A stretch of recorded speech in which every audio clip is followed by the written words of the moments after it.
J'étais au cimetière, devant la tombe de mes parents, serrant mes enfants dans mes bras, quand mon mari a murmuré sans aucune pitié, « Je veux divorcer ». Je croyais mon monde effondré. Jusqu'à ce que je trouve le secret que ma mère m'avait laissé. Ce secret est devenu ma vengeance, et il allait payer au centuple. J'étais là, au cimetière du Père-Lachaise, le cœur en miettes, l'âme à la dérive dans un océan de chagrin. La pluie fine et tenace de novembre, si typique de Paris, semblait pleurer avec moi, ses larmes froides s'écrasant en un doux crépitement sur les tombes centenaires et les feuilles mortes. Mes parents, Hélène et Jean, venaient d'être mis en terre, côte à côte dans la froide obscurité, unis dans la mort comme ils l'avaient été durant 47 ans de vie commune. Ma mère, ma douce maman, avait mené une longue et digne bataille contre la maladie, un combat qu'elle avait finalement perdu. Mon père, mon roc, mon héros, incapable de supporter le silence assourdissant de son absence, l'avait suivi 3 jours plus tard. Le médecin avait diagnostiqué une crise cardiaque foudroyante, un terme clinique et froid pour décrire un cœur qui avait tout simplement cessé de battre parce que sa moitié n'était plus là. Je le savais. Au plus profond de moi, je savais que c'était le chagrin qui l'avait emporté. C'est à ce moment précis, alors que le prêtre récitait les dernières prières et que je serrais mes enfants contre moi comme une ancre dans la tempête, essayant de leur transmettre une force que je ne possédais plus moi-même, que mon mari de 20 ans, Antoine, s'est penché vers moi. J'ai senti son souffle chaud contre mon oreille, une chaleur incongrue qui contrastait violemment avec le froid glacial de ses mots. 6 mots. 6 mots qui ont fendu l'air, arrêté le temps et fait voler en éclats les derniers vestiges de mon monde. Je veux divorcer, Sophie. C'est fini. Le monde a basculé. Le son de la pluie s'est évanoui. Les murmures de condoléances de nos proches se sont tus. Les sanglots étouffés de ma fille aînée, Chloé, se sont perdus dans un vide assourdissant. Il ne restait que ce silence, et ces mots qui résonnaient dans ma tête comme un glas. J'ai tourné la tête, lentement, mécaniquement, cherchant dans ses yeux une trace de regret, un éclair de compassion, une lueur de l'homme que j'avais aimé et épousé. Je n'ai trouvé qu'une impatience froide. Un regard dur, métallique, comme si les funérailles de mes propres parents, les grands-parents de ses enfants, n'étaient qu'un contretemps fâcheux dans son emploi du temps surchargé. Il ne savait pas encore, cet homme qui partageait ma vie, que le véritable enfer, ce n'était pas moi qui allais le vivre, mais lui. Et que ce serait grâce au secret que ma mère, dans sa prescience, m'avait laissé. Mais avant de vous raconter en détail comment, pièce par pièce, j'ai orchestré sa chute, j'aimerais prendre un instant pour me connecter avec vous tous qui m'écoutez. Je suis incroyablement curieuse de savoir d'où vous m'écoutez en ce moment. Dites-moi dans les commentaires de quelle ville ou de quel pays vous regardez cette vidéo, et s'il vous plaît, dites-moi aussi quelle heure il est chez vous. C'est une pensée réconfortante de savoir que nous pouvons partager nos histoires et nous soutenir mutuellement, peu importe les distances qui nous séparent. Reprenons. Je me tenais là, figé, le corps vidé de toute substance. Mes 3 enfants, mes trésors, ma seule raison de tenir debout, se pressaient contre ma robe noire. Chloé, ma grande de 16 ans, si mature pour son âge, essayait d'être forte pour nous tous, mais son mascara traçait des sillons noirs sur ses joues pâles, trahissant sa peine.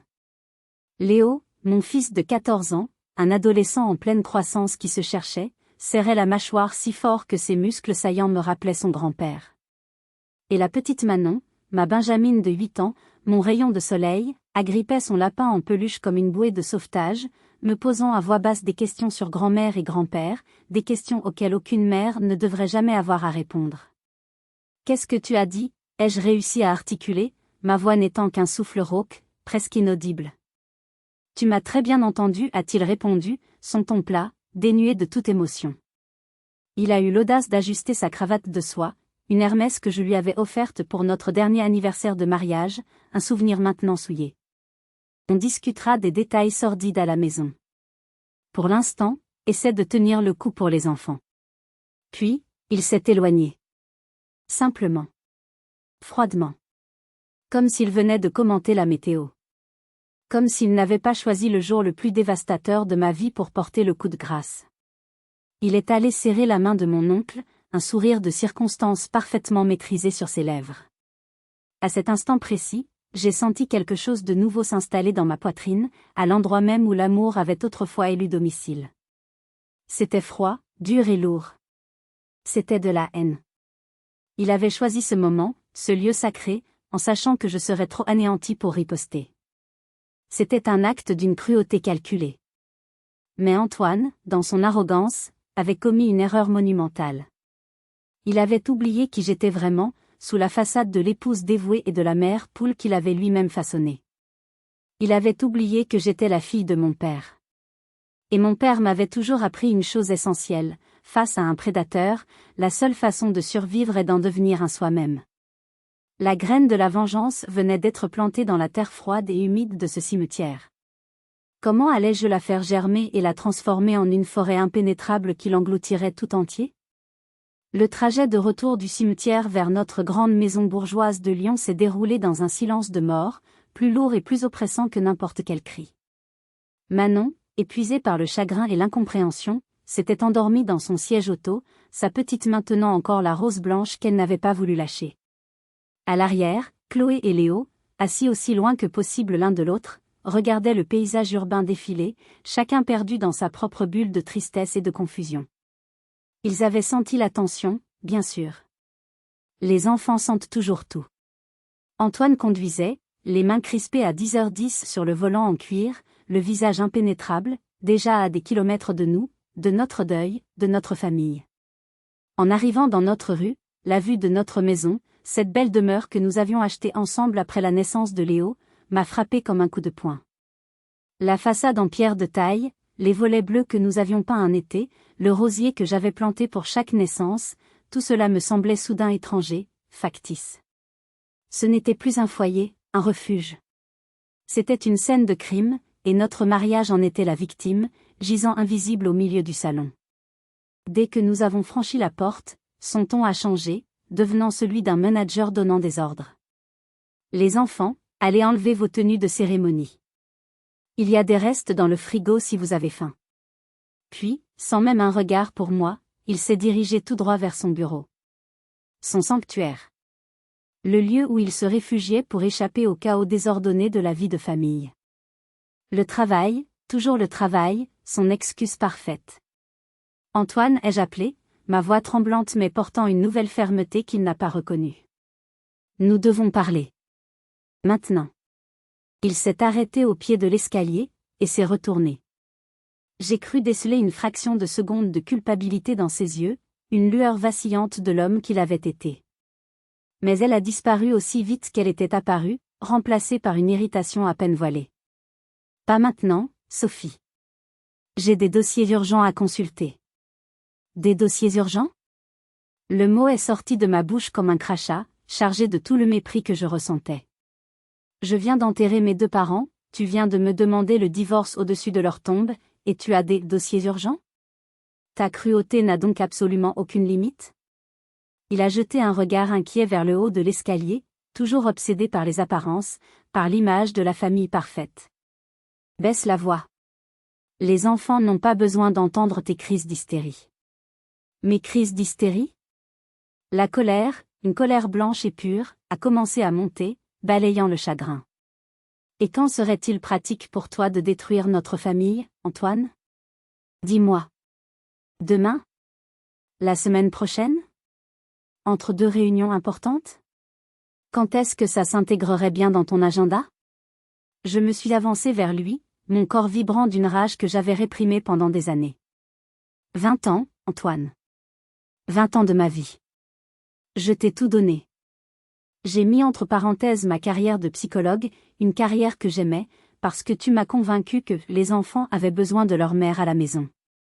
J'ai organisé chaque anniversaire, soigné chaque genou écorché, j'ai relu tes plaidoiries, j'ai supporté tes humeurs, j'ai soutenu ta carrière dans l'ombre, te permettant de briller. Et voilà comment tu me remercies? Son visage s'est durci, ses traits se sont figés en un masque de mépris. Arrête de te poser en martyr, Sophie. Ça ne te va pas. Ça fait des années que ce mariage est une mascarade. Nous sommes des colocataires qui partagent un lit. Tu t'es laissé aller. Tu as cessé de prendre soin de toi, de t'intéresser à autre chose qu'aux notes de Léo ou aux derniers dessins de Manon. Tu es devenue prévisible. Ennuyeuse.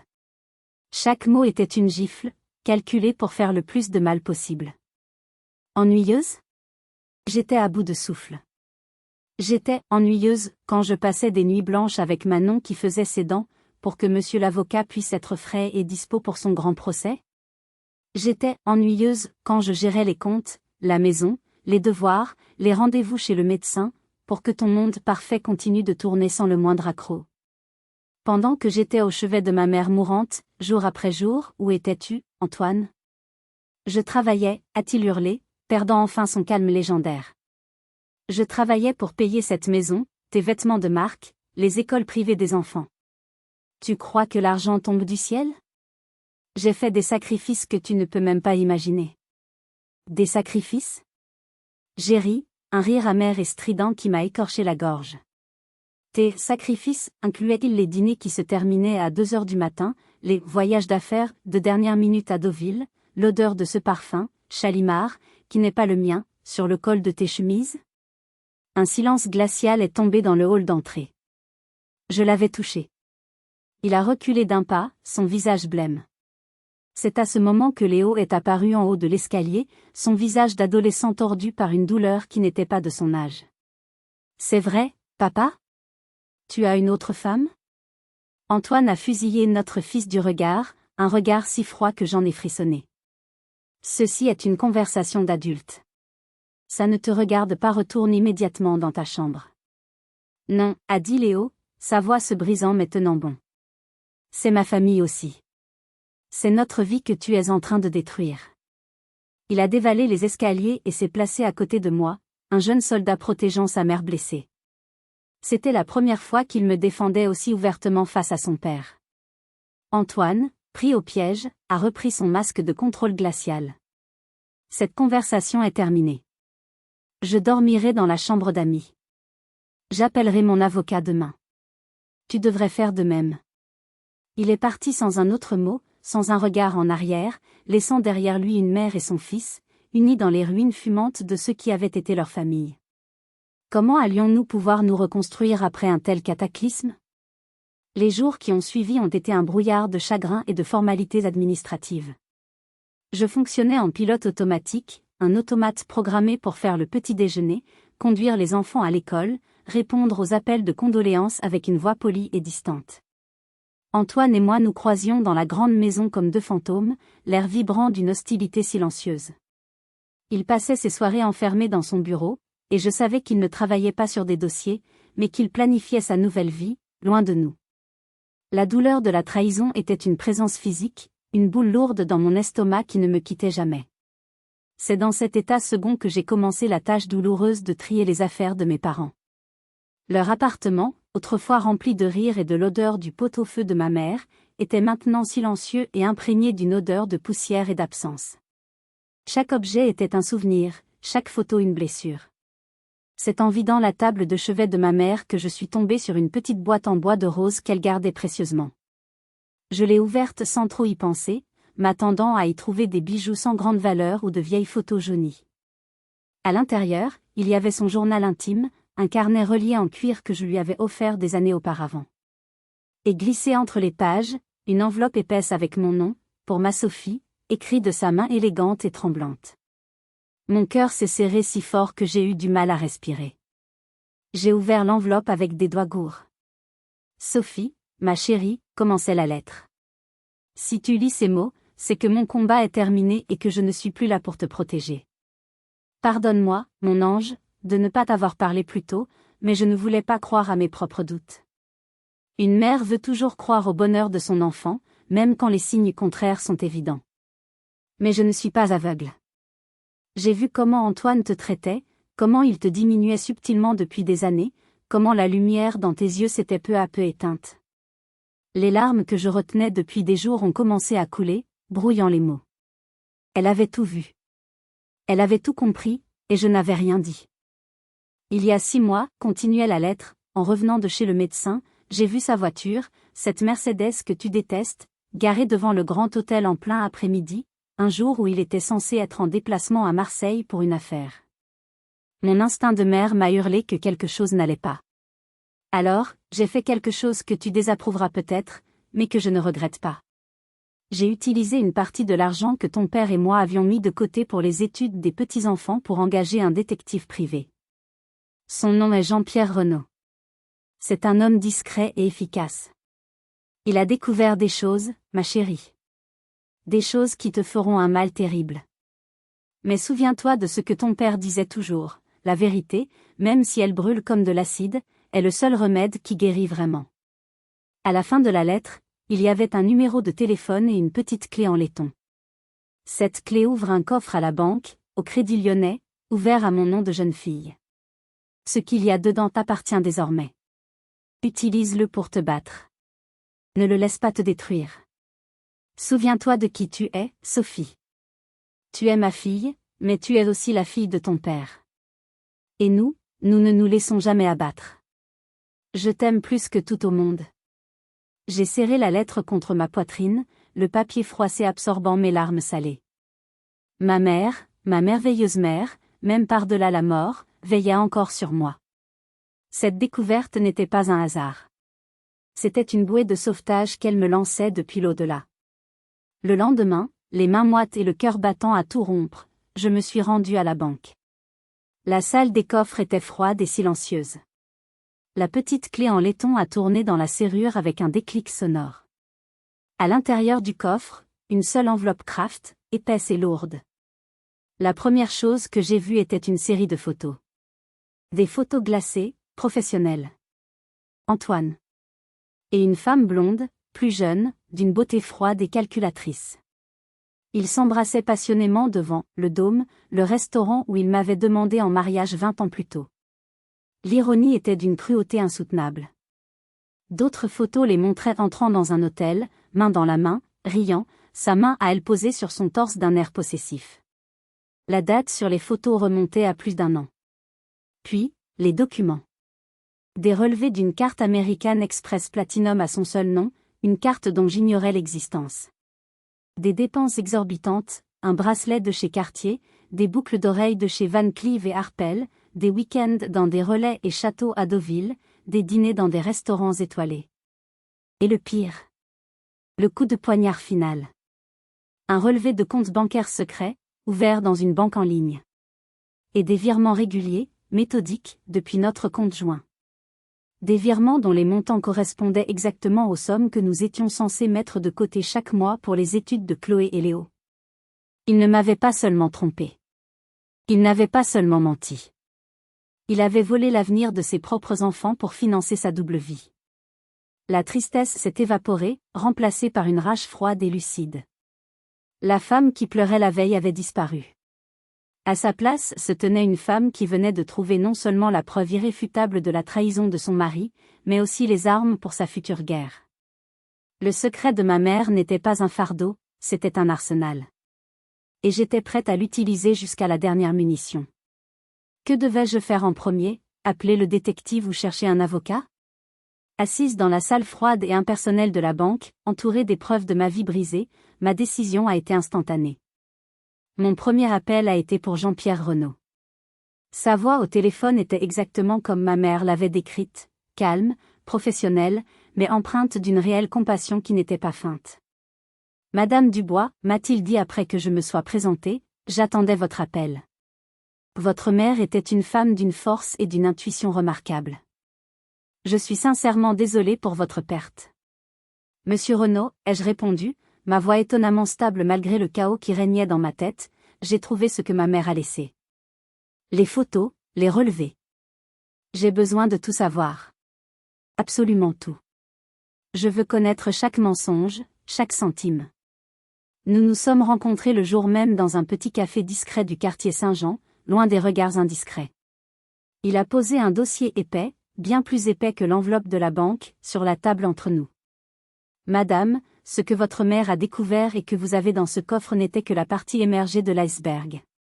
L'aventure avec cette femme, Élodie Fournier, une jeune et ambitieuse avocate de son cabinet, dure depuis près de 2 ans. Mais ce n'est pas la première. J'ai trouvé des preuves formelles d'au moins 2 autres liaisons sérieuses au cours des 10 dernières années. Votre mari est ce qu'on appelle un prédateur en série. 10 ans. La moitié de notre mariage. La nausée m'est remontée à la gorge. J'ai repensé à toutes les fois où je m'étais senti coupable, où je m'étais dit que c'était moi qui ne faisais pas assez d'efforts, que j'étais devenue négligente. Pendant tout ce temps, il vivait une double vie. Mais il y a pire, madame, a continué Renaud, son regard grave. Votre mari est non seulement infidèle, mais il est aussi imprudent et arrogant. J'ai suivi ses activités financières de plus près. Il ne se contente pas de puiser dans vos comptes joints. J'ai de sérieuses raisons de croire qu'il détourne de l'argent de son cabinet d'avocat. Des notes de frais pour des voyages d'agrément, des heures facturées à des clients pour des journées passées avec sa maîtresse. Il monte une sorte de montage financier complexe. Je pense qu'il prépare quelque chose de grand, et qu'il le finance avec de l'argent qui n'est pas le sien. Une nouvelle entreprise? Une nouvelle vie? Avec elle? La rage m'a donné une clarté d'esprit que je n'avais pas ressentie depuis des années. La femme au foyer soumise et effacée, celle qu'il avait façonnée, était en train de mourir. Et à sa place naissait une stratège, froide et déterminée. J'ai besoin d'un avocat, ai-je déclaré, ma voix ne tremblant plus. Pas n'importe lequel. Je veux le meilleur. Quelqu'un qui n'aura pas peur de lui. Renaud a hoché la tête, un éclair d'approbation dans les yeux. J'ai un nom pour vous. Maître Isabelle Dubois. Dans le milieu, on l'appelle le pitbull en tailleur Chanel. Elle est chère, très chère, mais elle ne perd jamais. Surtout contre des hommes arrogants comme votre mari. C'est sa spécialité. Le lendemain, j'étais dans le bureau opulent de Maître Dubois, avenue Foch. C'était une femme d'une 60aine d'années, d'une élégance impeccable, avec des yeux d'acier qui semblaient lire au plus profond de votre âme. Je lui ai tout raconté, sans omettre un seul détail, lui montrant le dossier de Renaud et les documents du coffre. Elle a écouté en silence, son visage impassible, ne posant que quelques questions précises et chirurgicales. Quand j'ai eu fini, elle a joint ses mains manucurées sur son bureau en acajou. Madame, ce que vous avez là n'est pas une simple affaire de divorce pour adultère, qui, en France, n'a plus beaucoup de poids. C'est une affaire de fraude à grande échelle. C'est une affaire pénale déguisée en drame conjugal. Nous pouvons non seulement obtenir une prestation compensatoire record et la garde exclusive des enfants, mais nous pouvons le détruire professionnellement. La question que je vous pose est la suivante, jusqu'où êtes-vous prête à aller? J'ai repensé à Antoine au cimetière, à son regard impatient et cruel. J'ai repensé à l'argent volé à mes enfants, à leur avenir qu'il avait hypothéqué pour ses plaisirs égoïstes. Ma décision était prise, irrévocable. Jusqu'au bout, ai-je répondu, en la regardant droit dans les yeux. Je veux qu'il perde tout. Absolument tout. Comme il a essayé de me faire tout perdre. Un mince sourire, presque imperceptible, s'est dessiné sur les lèvres de Maître Dubois. Très bien. Alors voici le plan d'attaque. Pour l'instant, vous ne faites absolument rien. Vous allez jouer le rôle que la société attend de vous, celui de l'épouse brisée, dépressive, incapable de prendre une décision. Laissez-le croire qu'il a le contrôle total de la situation. Laissez-le continuer à commettre des erreurs. Pendant ce temps, M. Renaud va continuer à creuser pour trouver la faille ultime, et mon équipe va commencer une analyse financière si approfondie qu'il ne pourra jamais s'en relever. Nous allons construire un dossier en béton armé. Nous n'allons pas seulement le battre, madame. Nous allons l'anéantir. Je suis sortie de son bureau en me sentant plus forte et plus déterminée que jamais. Le rôle de ma vie venait de m'être attribué, celui de la victime impuissante. Et j'allais le jouer à la perfection. Antoine pensait avoir affaire à une brebis égarée, mais il allait bientôt découvrir, à ses dépens, qu'il avait réveillé une louve affamée. Comment allait-il réagir quand il recevrait la première assignation, pensant qu'elle venait d'un petit avocat de banlieue et non de la plus redoutable avocate de Lyon? Avant de poursuivre avec la suite de cette histoire, qui, je vous préviens, va devenir encore plus intense et machiavélique, j'aimerais vous poser une question sincère. Face à une telle trahison, qu'auriez-vous fait à ma place? Auriez-vous choisi le chemin du pardon pour préserver une forme de paix, ou celui de la justice, quitte à déclencher une guerre totale? Laissez-moi vos avis et vos réflexions dans les commentaires, je suis vraiment curieuse de lire ce que vous en pensez. Votre soutien et vos perspectives comptent énormément pour moi en ce moment. Conformément au plan méticuleusement élaboré par Maître Dubois, j'ai engagé un petit avocat de quartier, un homme d'un certain âge, compétent mais sans envergure, dont le nom n'allait certainement pas effrayer Antoine. La première lettre officielle, une simple demande de discussion en vue d'un divorce par consentement mutuel, a été envoyée. C'était l'appât. Et Antoine a mordu à l'hameçon, mais avec une violence et une perfidie qui ont dépassé tout ce que j'aurais pu imaginer. 2 jours plus tard, en fin d'après-midi, alors que j'aidais Manon avec ses devoirs, un huissier a sonné à ma porte. C'était un homme grand et impassible qui m'a tendu une enveloppe officielle. Il m'a remis une assignation en référé, une procédure d'urgence. Mon cœur s'est mis à battre la chamade. J'ai ouvert l'enveloppe avec des mains tremblantes, et mes yeux ont parcouru les lignes. J'ai dû les relire 3 fois pour en comprendre l'horreur. Antoine demandait la garde exclusive et immédiate des enfants. Mais c'étaient les motifs invoqués qui m'ont coupé le souffle et m'ont donné la nausée. Il m'accusait, noir sur blanc, d'être mentalement instable et psychologiquement fragile suite au décès de mes parents. Il affirmait que mon état dépressif profond, attesté par un soi-disant ami médecin, me rendait dangereuse pour l'équilibre de mes propres enfants. Il décrivait des propos incohérents, des crises de larmes incontrôlables et une incapacité à gérer le quotidien. C'était un tissu de mensonges, une pure fabrication, une caricature grotesque de mon deuil, conçue pour me briser et me discréditer. J'ai senti la panique m'envahir, une vague glaciale qui menaçait de me noyer. Et s'il y arrivait? Et si un juge, face à un avocat aussi brillant et convaincant que lui, le croyait? L'idée de perdre mes enfants, même pour une seule journée, était une torture insupportable. C'était mon pire cauchemar qui prenait vie sur du papier timbré. J'ai couru au téléphone et j'ai appelé Maître Dubois, ma voix étranglée par les sanglots. Isabelle. Il essaie de me prendre les enfants. Il a un certificat médical, il dit que je suis folle. Le calme olympien de Maître Dubois à l'autre bout du fil a été mon ancre dans la tempête. Respirez, Sophie. Respirez profondément. C'est une tactique. Une tactique sale, classique et totalement prévisible de la part d'un pervers narcissique acculé. Il veut vous faire peur pour que vous acceptiez n'importe quel accord financier minable. Il vient de commettre sa plus grosse erreur. Il vient de nous sous-estimer. Mais et si le juge le croit, ai-je sangloté, la terreur me paralysant. Il est avocat, il est si crédible, si charmant quand il le veut. Et nous avons la vérité, a-t-elle rétorqué d'une voix tranchante comme une lame. Et nous avons un plan. Ne répondez à aucune de ses provocations. Ne lui montrez aucune faiblesse. L'audience est dans une semaine. D'ici là, nous allons préparer notre contre-attaque. Cet homme vient de nous donner la corde pour le pendre, et nous allons la tresser avec soin. Cette semaine a été la plus longue et la plus éprouvante de ma vie. Antoine était odieux à la maison, me traitant avec un mépris glacial, souvent devant les enfants, espérant me pousser à la faute, à une crise de colère qu'il pourrait enregistrer. Mais les mots de Maître Dubois résonnaient en moi comme un mantra.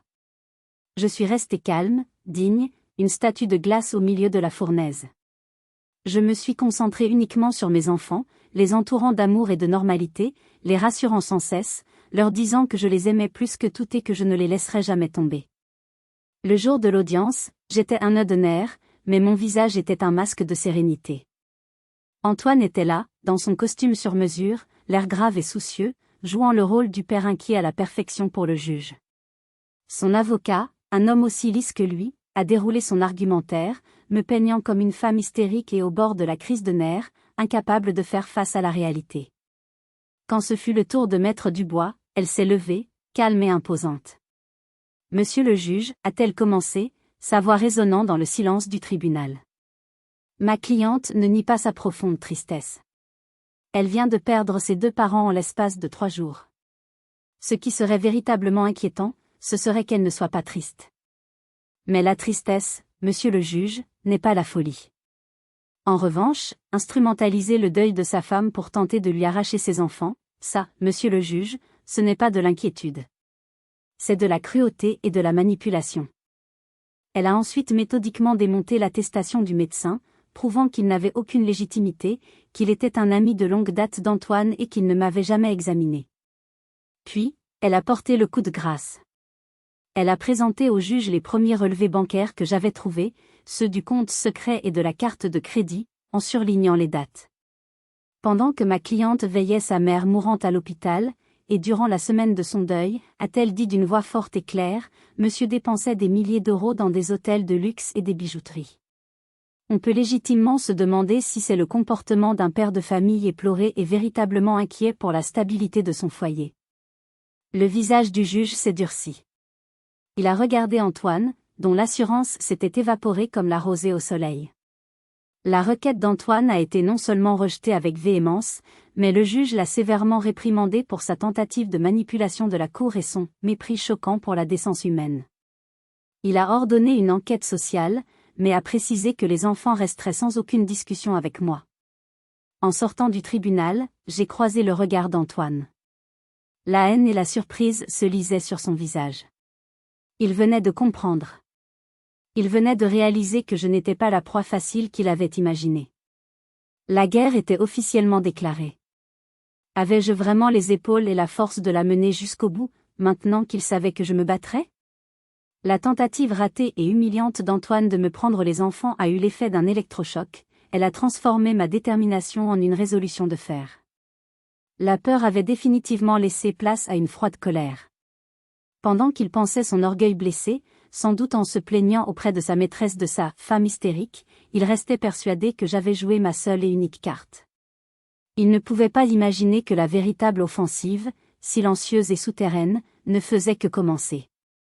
Maître Dubois a mis son équipe de choc sur l'affaire, une véritable armée de l'ombre.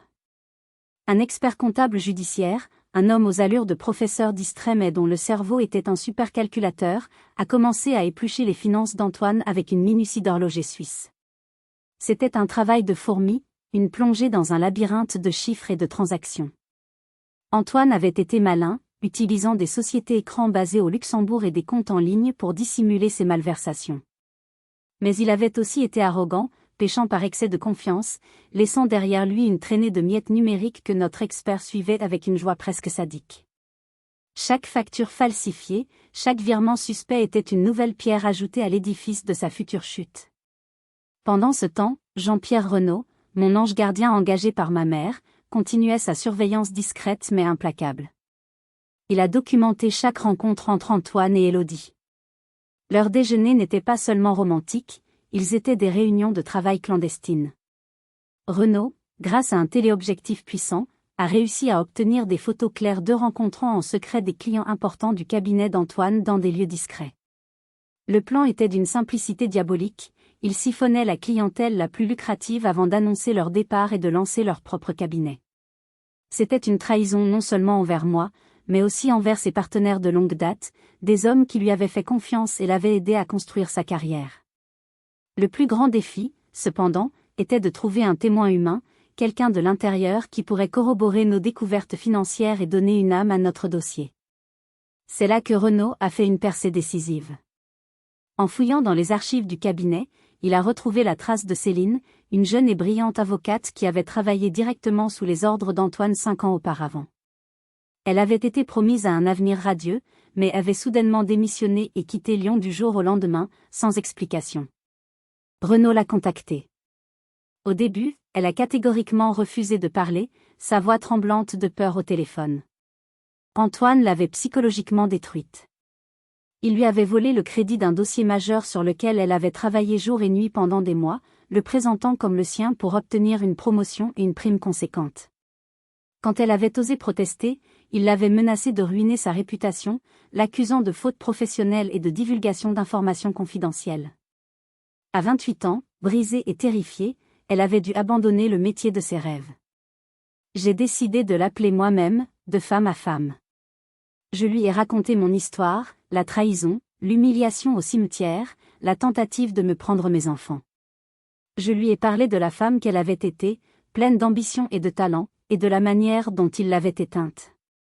Il ne peut pas continuer à détruire des vies impunément, Céline, lui ai-je dit, ma voix pleine d'une émotion sincère et non feinte. Pas la mienne, pas celle de mes enfants. Et il n'aurait jamais dû détruire la vôtre. Aidez-moi à l'arrêter.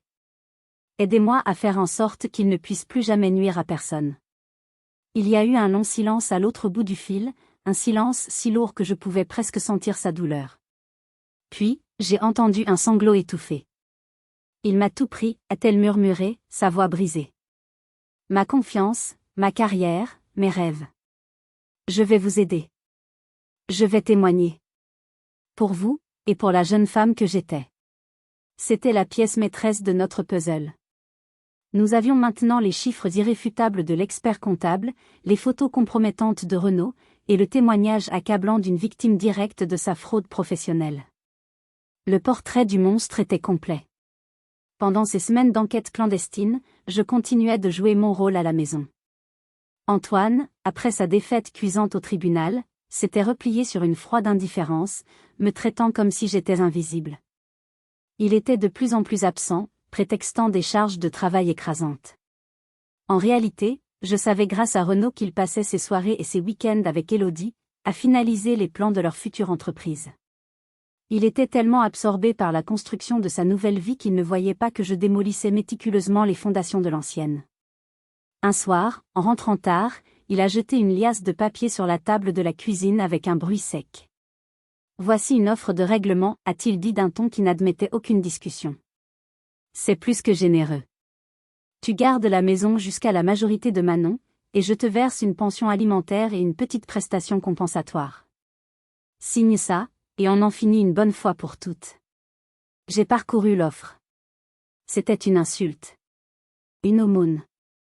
Une somme dérisoire qui ne tenait absolument pas compte de son patrimoine réel, celui qu'il avait bâti en me volant et en fraudant. J'ai levé les yeux vers lui et j'ai souri. Un vrai sourire, calme et serein. Je vais y réfléchir, Antoine. Merci. Son regard s'est méfié. Il ne comprenait pas ma sérénité. Il s'attendait à des larmes, à des cris. Il ne savait pas que c'était le calme avant la tempête. Le dossier était complet, l'étau s'était resserré. Il ne nous restait plus qu'à attendre le moment parfait pour frapper. Et je savais exactement quand ce serait. Le saviez-vous aussi, à ce moment de l'histoire ?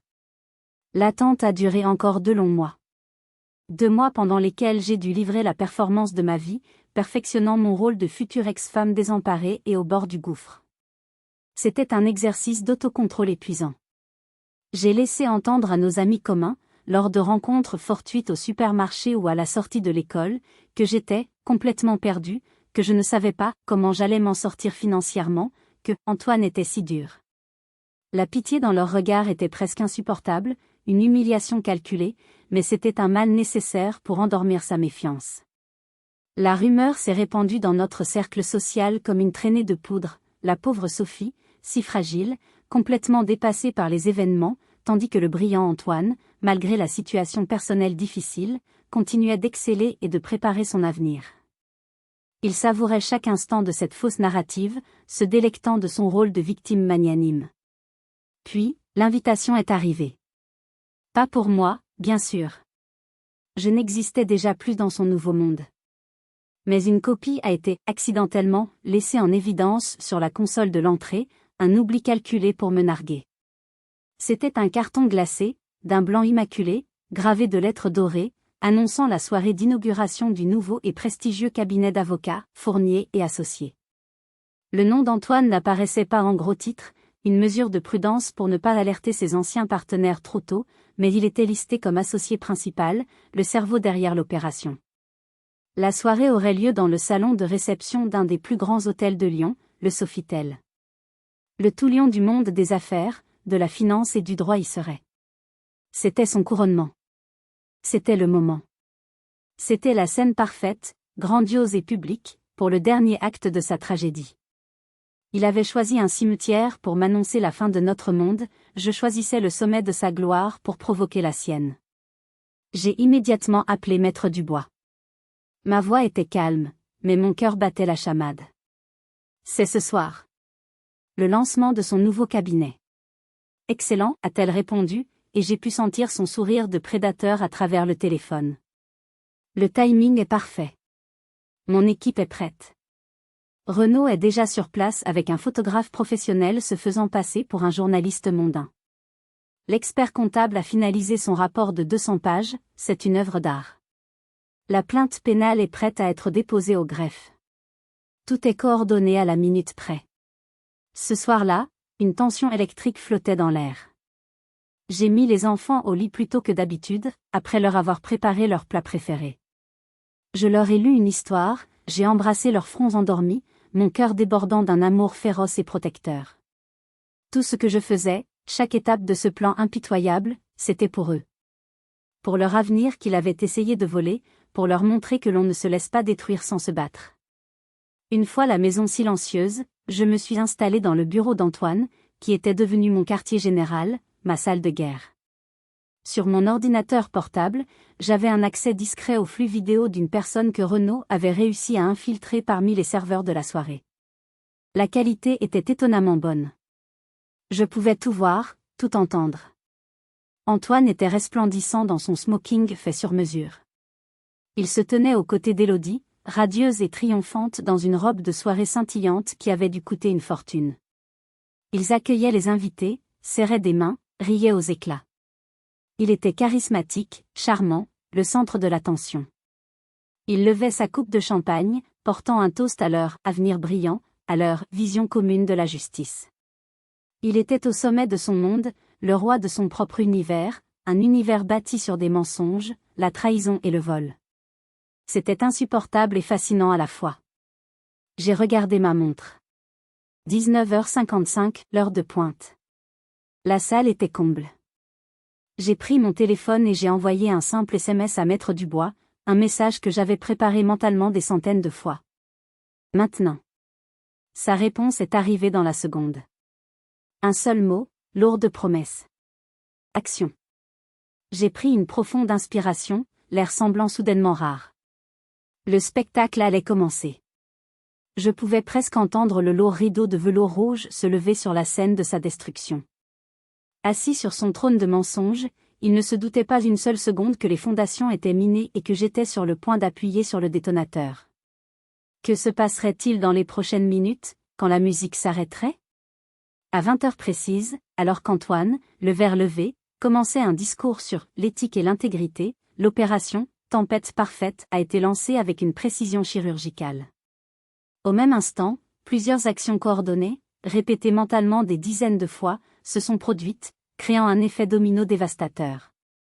Premièrement, l'équipe de Maître Dubois, depuis leur bureau transformé en centre de commandement, a appuyé sur « Envoyer ».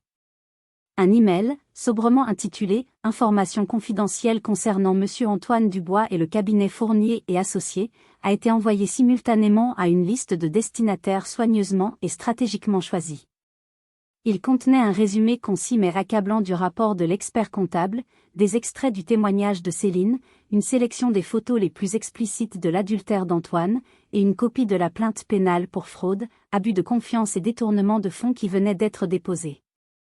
La liste des destinataires incluait les associés seniors du prestigieux cabinet qu'Antoine venait de piller, le PDG de leur plus gros client, un géant de l'industrie pharmaceutique, présent à la soirée, le bâtonnier de l'Ordre des avocats de Lyon, et 2 journalistes d'investigation réputés pour leur ténacité.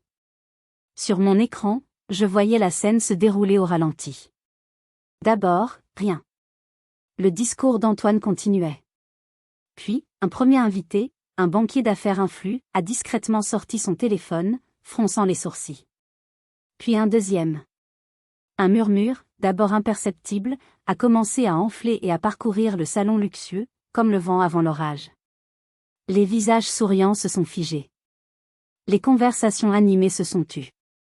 Le PDG du client pharmaceutique, un homme imposant à la chevelure blanche, a lu le message sur son téléphone, son visage passant de la confusion à une fureur glaciale.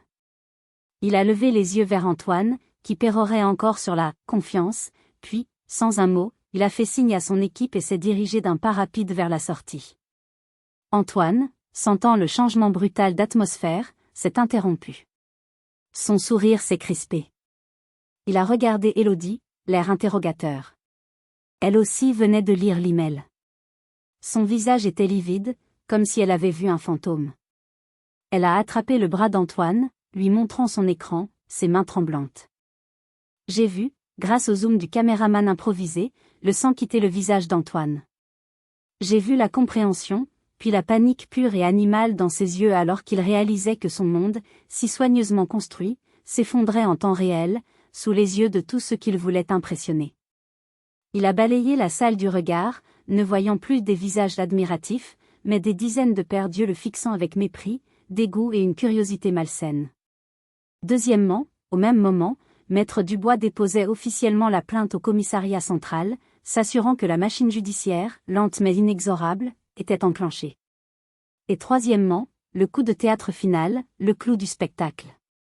À 20h15, alors que le chaos commençait à s'installer dans la salle, les grandes portes du salon de réception se sont ouvertes en grand. Mais ce n'était pas un invité de marque en retard. C'était une équipe de la brigade financière, 4 hommes et une femme en civil, mais dont l'autorité était palpable, accompagnés de 2 policiers en uniforme pour marquer le coup. Ils se sont dirigés calmement, mais avec une détermination implacable, à travers la foule silencieuse qui s'écartait sur leur passage comme la mer Rouge, tout droit vers Antoine et Élodie, pétrifiés sur l'estrade. Un des inspecteurs, le chef du groupe, a présenté un mandat à Antoine. Sa voix, calme et forte, a résonné dans le silence de mort. Antoine Dubois, Élodie Fournier, vous êtes en état d'arrestation pour suspicion de fraude, d'escroquerie en bande organisée et d'abus de biens sociaux. Veuillez nous suivre sans faire d'histoire. Le silence était total. On aurait pu entendre une coupe de champagne tomber. Puis, les flashs ont commencé à crépiter. Le photographe de Renault, au premier rang, immortalisait chaque seconde de leur humiliation. Antoine, l'avocat si brillant, si arrogant, était sans voix, sa bouche ouverte dans un rictus d'incrédulité. Il a été menotté, ses poignets fins disparaissant dans l'acier froid. Élodie a fondu en larmes bruyantes, son maquillage parfait coulant sur ses joues, ruinant l'image de la femme d'affaires triomphante. Ils ont été escortés hors de leur propre fête de lancement, passant devant les visages choqués et les téléphones qui filmaient la scène, une véritable « walk of shame » moderne. Sur mon ordinateur, dans le silence de mon bureau, j'ai regardé la scène jusqu'au bout. J'ai vu le roi déchu être emmené loin de son royaume de carton-pâte. Étrangement, je n'ai ressenti ni joie exubérante, ni triomphe sauvage. Juste un sentiment étrange et profond de justice. Une page se tournait. La boucle était bouclée. J'ai fermé mon ordinateur portable. Le silence de la maison m'a soudainement semblé immense. La tempête était passée au-dessus de sa tête, mais pour moi et mes enfants, le long et difficile travail de nettoyage ne faisait que commencer. Comment allions-nous nous reconstruire après un tel séisme, et les fondations seraient-elles assez solides? Le lendemain matin, notre nom, notre famille, était partout. Le scandale faisait la une de tous les journaux locaux et même de certains quotidiens nationaux. Scandale au barreau de Lyon, un avocat star et sa complice arrêtés en pleine soirée de gala, trahison, millions d'euros et double vie, la chute spectaculaire d'Antoine Dubois. Les photos de l'arrestation d'Antoine et Élodie, le visage défait, humilié, étaient étalés en grand format. Mon anonymat, ma vie privée, tout cela avait volé en éclats. Notre tranquillité était morte. Avant que les enfants ne se lèvent, j'ai mené une opération préventive. J'ai éteint la télévision, débranché la radio et caché les journaux que le livreur avait déposés sur le paillasson. Je devais être celle qui leur expliquait la situation, avec mes propres mots, en contrôlant le récit. Je les ai réunis dans la cuisine, autour d'un chocolat chaud fumant et de croissants, essayant de créer une bulle de normalité au milieu du chaos. Leur expliquer que leur père était non seulement parti de la maison, mais qu'il était maintenant en prison, a été la conversation la plus difficile et la plus douloureuse de ma vie. J'ai choisi des mots simples, honnêtes, en évitant de l'accabler plus que la situation ne le faisait déjà. Papa a fait de très, très graves erreurs avec l'argent de son travail, leur ai-je dit, en regardant chacun d'eux dans les yeux. Il a menti à beaucoup de monde, et il nous a menti à nous aussi. Pour ces raisons, la police a dû l'arrêter, et maintenant, la justice doit faire son travail pour comprendre exactement ce qui s'est passé. Les réactions ont été aussi différentes que mes 3 enfants. Manon, dans son innocence de petite fille, a froncé les sourcils et a demandé, sa voix à peine audible, « Est-ce qu'il a volé des bonbons? Est-ce que je pourrais lui apporter un dessin en prison pour qu'il ne soit pas triste ?» Mon cœur s'est brisé en 1000 morceaux. Comment expliquer le concept de fraude à un enfant de 8 ans? Léo, mon adolescent tourmenté, est resté silencieux, son visage dur et fermé, mais j'ai vu la honte et la colère brûler dans ses yeux. La honte de porter ce nom, la colère contre ce père qui les avait tous trahis. C'est Chloé, ma fille aînée, qui m'a surprise par sa maturité. Elle m'a regardé droit dans les yeux, son regard si semblable au mien, et a demandé d'une voix calme, « C'est pour ça que tu l'as quitté ? C'est toi qui as tout révélé ?» Il n'y avait pas de reproche dans sa voix, seulement une quête de vérité. J'ai pris un moment avant de répondre, pesant chaque mot. « Oui, ma chérie. C'est moi. Je l'ai fait. Pas par vengeance, même si je suis en colère. Je l'ai fait parce qu'il nous mettait tous en danger avec ses mensonges. C'était la seule façon de nous protéger, toi, Léo et Manon, et de récupérer l'avenir qu'il vous avait volé. C'était la chose juste à faire, même si c'était la plus difficile. » Chloé a hoché la tête, lentement, ses yeux brillants de larmes contenues. « Je comprends, a-t-elle simplement dit. Et dans ce simple « je comprends », j'ai su qu'elle avait saisi la complexité de la situation bien au-delà de ses 16 ans. J'ai su qu'elle était de mon côté. Les mois qui ont suivi ont été un tourbillon médiatique et judiciaire. J'ai protégé mes enfants comme une lionne, les tenant à l'écart des journalistes qui campaient devant notre maison et des chuchotements à l'école. J'ai instauré une règle, à la maison, nous étions une équipe, un refuge. L'enquête a révélé l'ampleur de la fraude, qui était encore pire que ce que nous avions imaginé. Antoine avait mis en place un système complexe et sophistiqué qui avait lésé son cabinet et ses clients de près de 3 millions d'euros. Le procès a eu lieu 6 mois plus tard. Ce fut un spectacle médiatique.